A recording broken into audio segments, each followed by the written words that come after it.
28 رمضان المبارک اور روزہ ہے 28واں۔ نوٹ فرما لیجیے آج کے وظائف۔ بعد از نماز فجر سورۃ جمعہ آیت نمبر 2 47 مرتبہ پڑھیں۔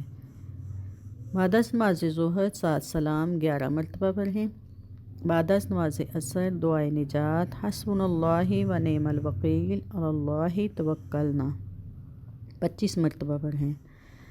اس کے بعد درود شریف 40 مرتبہ پڑھیں۔ اللہم صلی علی سیدنا محمد النبی الامی وعلی آلہ واصحابہ وبارک وسلم۔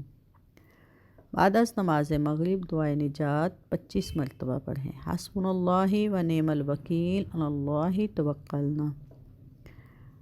اس کے بعد کچھ صدقہ دیں، نقد، رقم، لباس، کھانا وغیرہ۔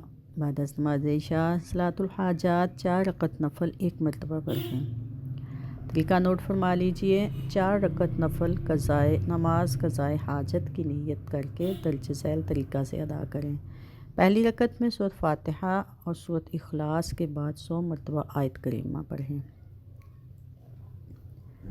ہمارا سلسلہ 30 دن 30 چراغ آخری مراحل میں ہے اور آج ہم 28واں چراغ روشن کریں گے۔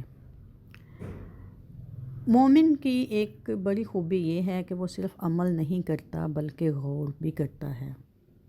وہ ہر وقت زندگی کو، اپنے اعمال کو اور اللہ کی نشانیوں کو سوچتا رہتا ہے، اور یہی وہ سوچ ہے جو مومن کے دل کو زندہ رکھتی ہے۔ قرآن ہمیں بار بار غور و فکر کی دعوت دیتا ہے۔ آسمانوں کو دیکھو، زمین کو دیکھو، پہاڑوں کو دیکھو، سورج، چاند، تاروں کو دیکھو۔ بعض اوقات برسوں کی ریاضت ہمارے دل کو نہیں بدلتی، لیکن ایک لمحے کا تفکر ہماری زندگی میں تبدیلی لے آتا ہے۔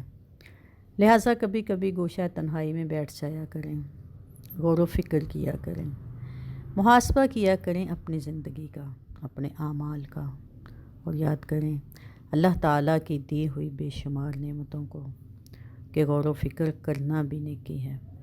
اللہ تبارک و تعالیٰ سے دعا ہے کہ ہمارے دلوں کو تفکر کی دولت سے مالا مال فرمائے اور اپنی نشانیوں پر غور و فکر کرنے والا بنائے، اور ہمیں تفکر سے اپنا قرب عطا فرمائے۔